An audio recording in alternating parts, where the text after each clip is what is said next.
Imagine your business not just surviving, but thriving.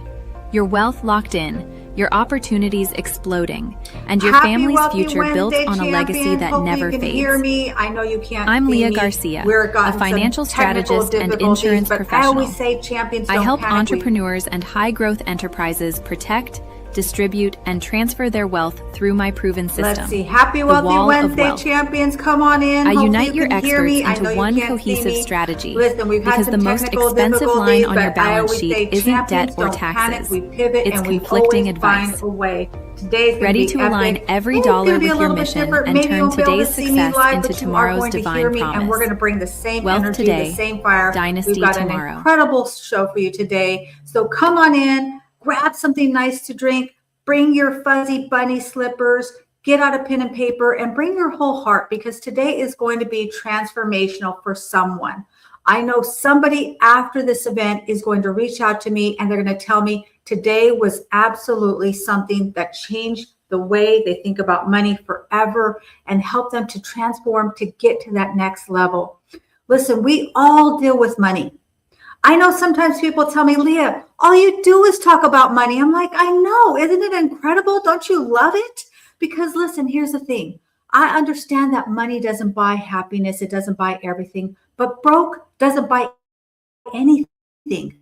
And happy, wealthy, and broke. And I'll tell you, it's a lure to be happy with money. I'm telling you, it's easier because most of the time when people are struggling with money, it changes their energy. It changes how they interact with their family. It changes how they interact with their community. It changes the way that they move and flow in this world. And sometimes not in some really negative, bad ways. That's all I'm going to say about that. But we're going to talk about today the energetics of wealth. And really, what does that mean? What does that mean when you hear that? And really, creating wealth is really an internal game. You might be getting the right job, starting the right business, making that right contact, but it's really an internal game. I've watched people struggle and work hard and not achieve. And I've watched people who seemingly do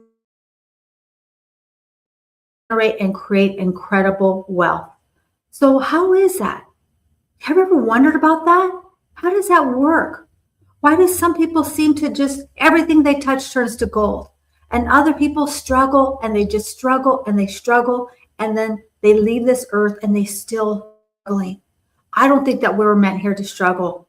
I believe that we're meant to be here to live life.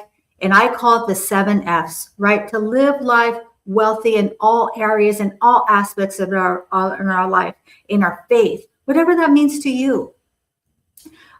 In your family, right? What type of family do you want? How do you want to lead that dynasty to your family? So in your faith, your family, your finances, of course, your fitness, your fun. Because fun is funner. Listen, I do a lot of fun things that are free, but it's funner when you got a little pocket money, right? And then philanthropic. I know it's not really an F word, but it's an F word in my dictionary, in the dictionary of Leah. And by the way, I believe that givers gain. The more that you have, the more that you have to give. And there are so many people, so many different incredible nonprofits and foundations that if you don't need the wealth, that you can pass on and bless others. And then the 7th F, because I'm a foodie, I believe that having good food is a part of wealth. And sometimes that could be really costly to eat healthy, to eat organically, right? So we're going to talk about this. What is the energetics of wealth? And I have the speaker that is really one of the most dynamic speakers. They call her the Radiance Queen, but I call her just the knowledge and really almost a whisperer of wealth. And I'm going to let her come on up because we're starting a little bit tardy, but I'm definitely going to have her bring her up. She has over 40 years of experience, and I love her story. Her story is really about where she came full circle. Right from the womb to where she is today. So without further ado, please welcome my incredible guest speaker, the one and only Miss Christine Catherine Chadwick. Let's see, are you on? Oh my goodness. There you are. Okay, we've got you here. This is just crazy. Catherine, can you? No, she's not here. How about now? Catherine. There you are, Catherine. Oh my goodness, you are here, Catherine. Well, you know what's so funny? I uploaded my I can hear you. I can. Okay, good. I uploaded my photo, but it went to a different screen. Okay. So that's okay. I'm going to be the blinking dot. Well, thank you. You're going to be the radiant blinking dot. How fun is that? You know, and I did have a meeting with AI a few weeks ago with the green blinking dot. It was a fabulous experience, actually. It was very interesting.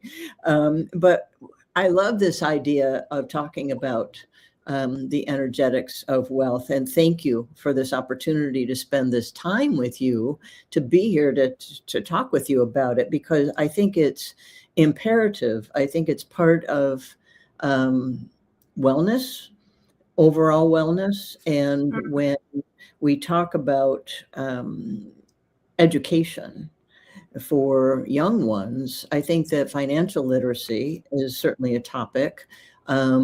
But I think it can be very much combined with overall health and wellness as we teach young people growing up. And I think that is an opportunity for growth, to have that opportunity to teach kids about the energy of everything, because it's what I call the rules of the game.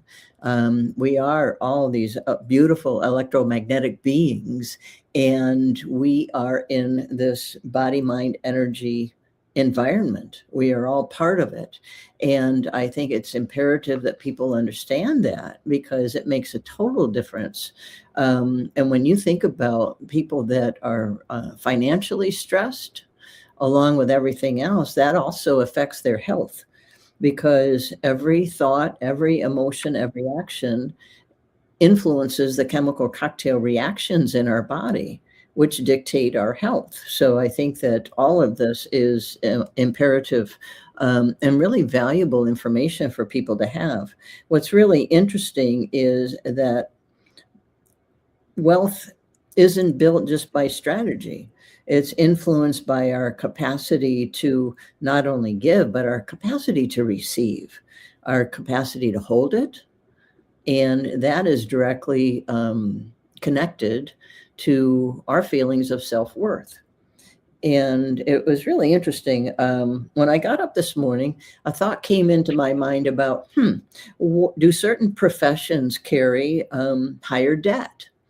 And I haven't done an extensive, study or extensive research on this yet, but I'm going to, because what came up right away was the three categories that have a tendency to carry higher debt are healthcare workers, doctors, nurses, and therapists, and the category of law, and the category of graduate level professions. And when you think of these things, many of these people come right out of college with a debt load to start with. And so that's almost stressful from the get-go. So I think that we have several arenas that we can talk about. The other thing that's interesting too is that, particularly in the arena of the healthcare worker and the attorneys, these people, many of us, because I've been in healthcare for so long, we have a tendency to be the overgivers, right? Until we finally get a handle on it and go, all right, that's enough of that. We totally want to give, but we have to be able to receive as well. And healthcare workers have a tendency to be overgivers. And there's also a level of self-abandonment in the arena of overgiving. And that doesn't allow people to receive as well. And so when you think about, money is not out there dancing with the vibration of its own. It takes on the meaning. It takes on the vibration of the person that is utilizing it as a tool. So I would love your perception on that, Leah.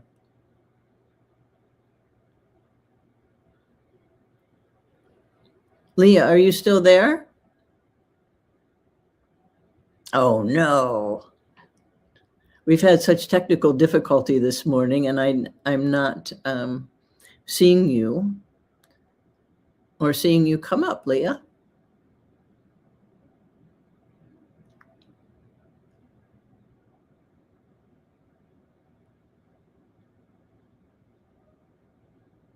Okay. Excuse me just for a second. I'm going to check to see if maybe that Leah sent me a message.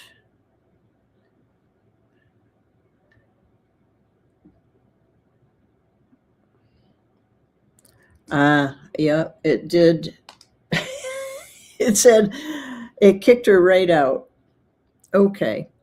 So I think the best thing to do is to, I mean, I can certainly, talk on this for a long time. However, it's going to be a much better and more inclusive conversation, obviously, if Leah and I can work on this together. So my thought is to let's postpone this and have a real conversation when Leah gets her internet back. And that's likely not going to be today. And I'm thinking that that's the best solution, because I just think it's going to be a much more fulfilling opportunity and experience for all of us.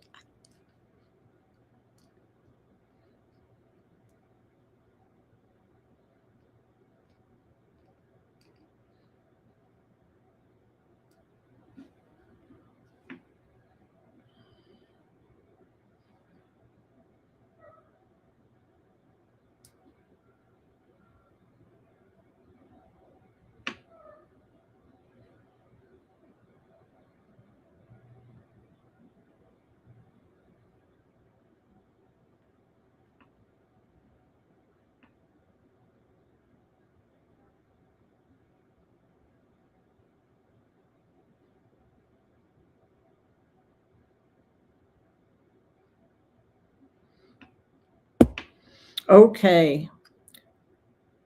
Can you see my message?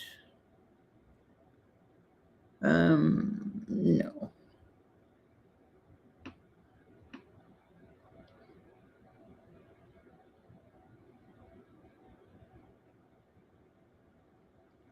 Okay.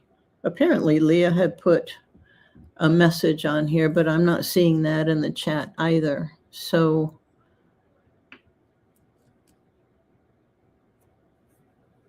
I think it's just best that we redo this another day. So in terms of energy, I wish everybody a fabulous day today. Take good care and have fun. I think that's one of Leah's F's. Take good care. I'm signing off here. Bye-bye.